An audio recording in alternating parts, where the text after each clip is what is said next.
करोड़ों लोग अलग अलग सिद्धांत से मानते हैं।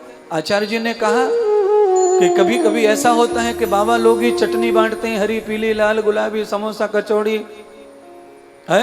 कभी कभी बिगड़े काम ब्याह शादी भी करवा देते हैं बिल्व पत्र से, भोले बाबा की पश्चिम दिशा में यहाँ चिपका दो तुम्हारा ब्याह हो जाएगा 3 महीने में है।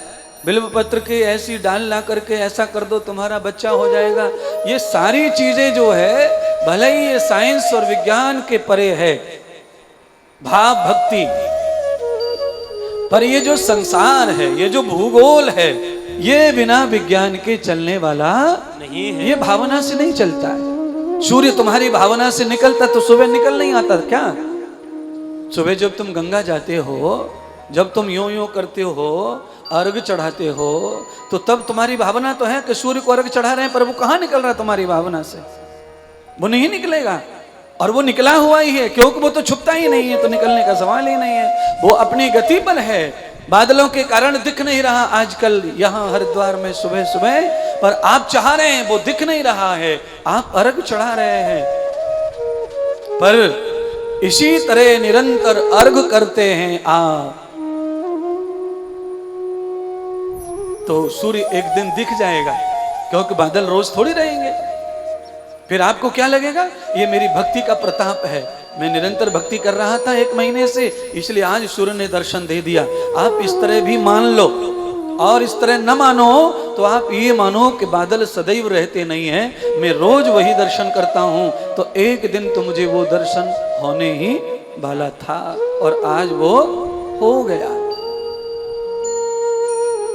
तो जीवन में निरंतरता,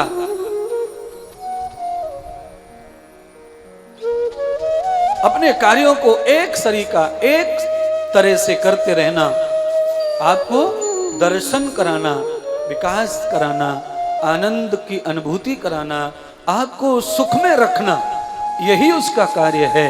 किसका? एक तरह से आप अपने जीवन को प्रभावशाली बनाकर जियो, तो आपको ये सब चीजें मिलेंगी जिन जिन की आकांक्षाएं हमारे जीवन में है। हमारा जीवन जिन आकांक्षाओं से जुड़ा है वो सब आपको प्राप्त होगा।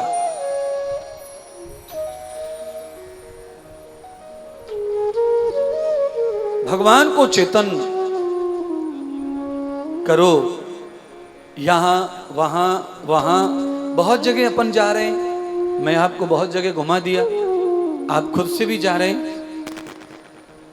इतनी सारी जगह हम आते घर छोड़कर, हमें कुछ न कुछ प्राप्त होता है, और कुछ प्राप्त नहीं होता है तो नहीं होता है, पर हाँ कुछ टेंशन जो है वो कम हो जाते हैं।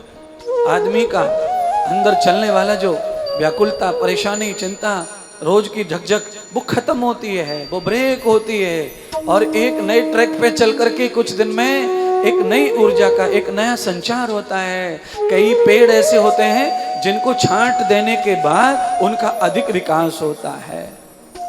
कई वृक्ष आप उन्हें कटिंग कर दो, उनकी सुंदरता बढ़ती है, उनके अंदर नई टहनियां, नई पत्तियां उग के आती है, उनको आयु प्राप्त होती है, उनके शरीर में वजन और ताकत पैदा होती है, बलवान होते हैं वो। इसी प्रकार हमारे जीवन में थोड़ा कटिंग होना बहुत जरूरी है, क्योंकि जिस संसार को आप निरंतर जी रहे हैं वो संसार आपको थका देता है, वो संसार आपको व्याकुल करता है, वो संसार आपको मुरझा देता है, वो संसार आपके अंदर बड़े बड़े खपटे छिलके पैदा कर देता है। उसको समाप्त नहीं करना है, केवल उसको कटिंग करना है, छटिंग करना है। तो उसके लिए कुछ दिन हरिद्वार, कुछ दिन कहीं और, कुछ दिन कहीं और, जहाँ कुछ एनर्जिस्ट हैं, कहीं जहाँ कुछ पॉजिटिव से है, जहाँ कुछ सत्संग है, जहाँ पूजा पाठ है, वहाँ कुछ दिन निवास करो, वहाँ थोड़ा ध्यान साधना उपासना करो, थोड़ा व्रत करो, आहार की शुद्धि करो, आंतों को शुद्ध करो, पवित्र करो पेट को। और मैं तो यही रोज कहता हूँ कि पेट को थोड़ा सुखाओ अंदर से, रोज गीला गीला होके बीमार हो जा रहा है, और रोज गीला होगा तो बीमार होगा। पेट को भी सुखाओ, पेट को धो दो, आज पानी पियो ज्यादा, पेट साफ करो, आहार रोक दो, और दोपहर के बाद पानी पीना बंद कर दो, शाम तक पानी मत पियो, पेट सूख जाए धुल के। और आप जानते हैं धुलने के बाद में कपड़ा सूख जाता है तो उसमें दोबारा चमक आ जाती है। अगर कपड़ा धुलने के बाद में सूखे नहीं तो चमक नहीं आती, उसमें बांस आ जाती है। इसीलिए तुम्हारा शरीर ज्यादा बांस क्यों दे रहा है? क्योंकि अंदर सब गीला लथड़ा पड़ा हुआ है। आचार्य जी की बात मान लो, हाँ, करोड़ों लोग जिंदा हैं इनकी बात मानकर, उनमें आप भी हैं। आप भी सब सुनते हैं आचार्य जी को, स्वामी जी को, सब लोग सुनते हैं। अच्छा, नहीं भी सुने तुम, कोशिश करें कि हमें नहीं सुनना स्वामी जी को और आचार्य जी को। कोशिश करें कि हमें सुनना नहीं सुनना है। सुनेंगे, सुनना तो पड़ेगा, क्योंकि वो हर समय हर चैनल पे कहीं ना कहीं रोज दिखते रहते हैं, दिन भर दिखते हैं। कब तक तुम बेशरम बनोगे? कब तक नहीं देखोगे? कब तक नहीं सुनोगे? सुनना पड़ेगा। क्यों? राष्ट्र हित में जिन्होंने ये बीड़ा उठाया है उनकी माननी पड़ेगी। आज नहीं मानना, कल माननी पड़ेगी। उनके सिद्धांतों को मानना पड़ेगा। जिन्होंने सिद्धांतों को अपनाया है उनका निरंतर विकास ही हुआ है। ऐसा नहीं है मेरे साथ में भी कोई कम बच्चे नहीं पढ़े, बहुत सारे बच्चे मेरे साथ भी पढ़ते थे गुरुकुल में, 250-300। पर बात वो है कि सिद्धांत को जीवन में कौन उतारेगा। अपने जीवन में जो सिद्धांत को उतारते हैं वो आगे बढ़ जाते हैं, समाज के, राष्ट्र के काम आते हैं और अपने काम आते हैं। जो सिद्धांतों को केवल किताब समझकर डिग्री लेकर वहीं छोड़ देते हैं, अपनी दुनिया वही बसा लेते हैं जो आप लोगों ने बसाई, तो फिर उसमें तो विकास रुक जाएगा, उसमें तो पहचान रुक जाएगी। क्यों? वो चीज वहां उपलब्ध नहीं है। वो चीज तो त्याग पूर्वक जीने में उपलब्ध है। जिसको भी त्याग पूर्वक सिद्धांत का आचरण है वही चमक रहा है। सूर्य के अंदर क्या है? त्याग भाव है, सेवा भाव है, सारी दुनिया को दिखता है। चंद्रमा के अंदर क्या है? त्याग भाव है, सेवा भाव है, सारी दुनिया को दिख रहे हैं। धरती में क्या है? त्याग भाव है, सेवा भाव है। नदी में क्या है? गंगा में क्या है? त्याग भाव है, सेवा भाव है, सब दुनिया को दिख रही है। कितने लाख लोग रोज दिया जला रहे हैं, कितने लोग जो है पूजा कर रहे हैं गंगा मैया का। जल ही तो है, कैसी पूजा हो रही है? क्यों हो रही है पूजा? परोपकाराय भयंत नद्याम। बिल्व पत्र, तुलसी पत्र, पीपल पत्र, बट वृत्र, इनकी पूजा क्यों हो रही है? परोपकाराय फलंत वृक्ष है। तो गंगा जो काम कर रही है वो तुम भी करो गंगा की तरह काम है। गंगा किसी से कुछ बिन मांगे शीतलता दान करती है, पवित्रता दान करती है। अद्भिर गात्राण शुद्ध्यंती, चमड़ी को शुद्ध कर देती है। मनः सत्येन शुद्धति, और गंगा के साथ में सत्य को और पी जाओ, मन भी शुद्ध हो जाएगा। विद्या तपोभ्याम भूत आत्मा, थोड़ा सा विद्या और तप, आत्मा भी और निर्मल पवित्र हो जाएगी।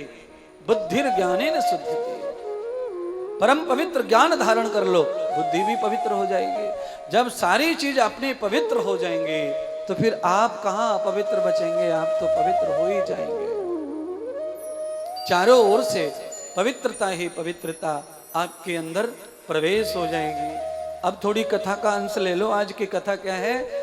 संत आडंबर और आडंबर का विरोध। सही क्या है? दोनों चीजें यहां कथा में आप समझ पाओगे।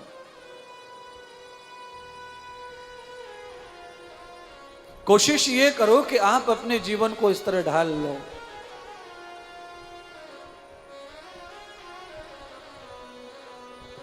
एक भजन की इच्छा हो रही है तुम्हारी, मैं समझ गया हूं।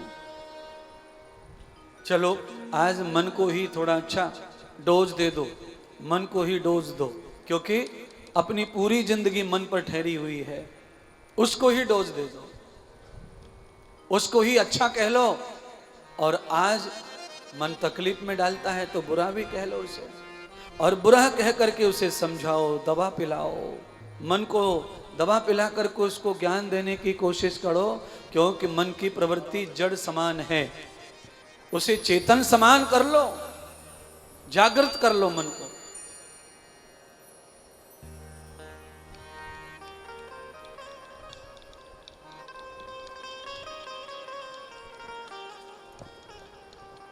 ओ पापी मन कर ले भजन,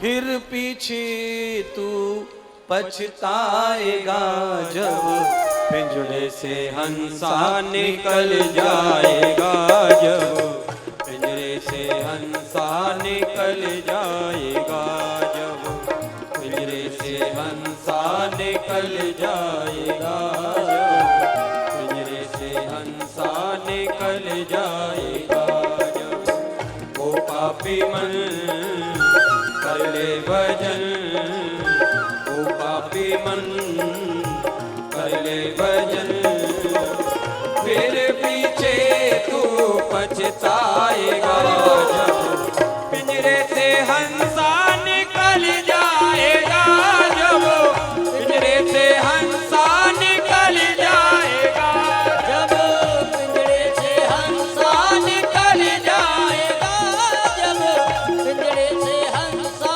निकल जाएगा।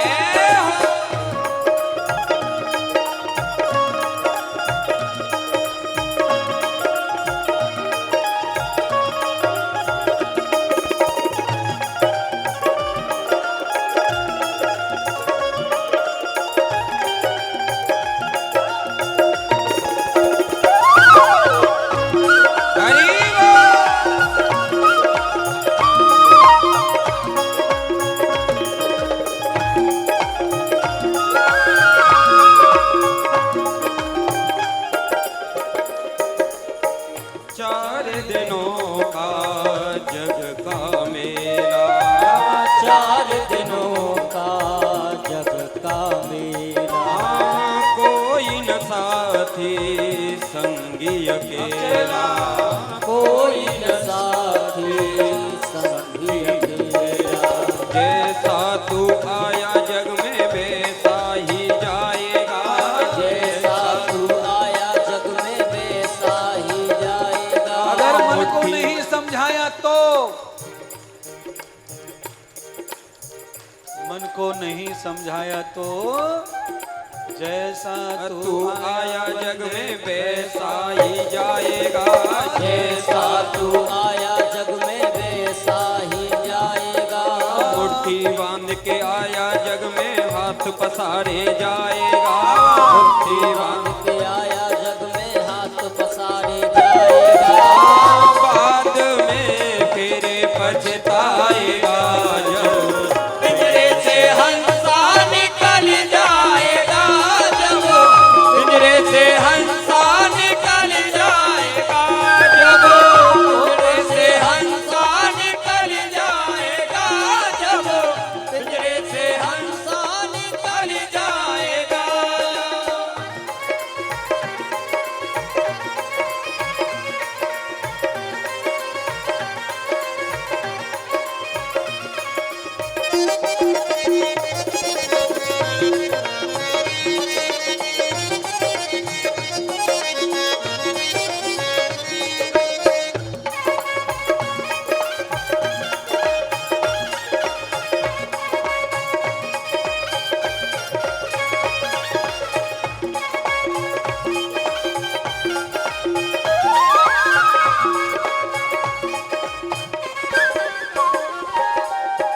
भाई बंधु कुटुंब कबीला, भाई बंधु कुटुंब कबीला, ये तो जग का झूठा झमेला, ये तो जग का झूठा झमेला। मरने के बाद तुझे आग में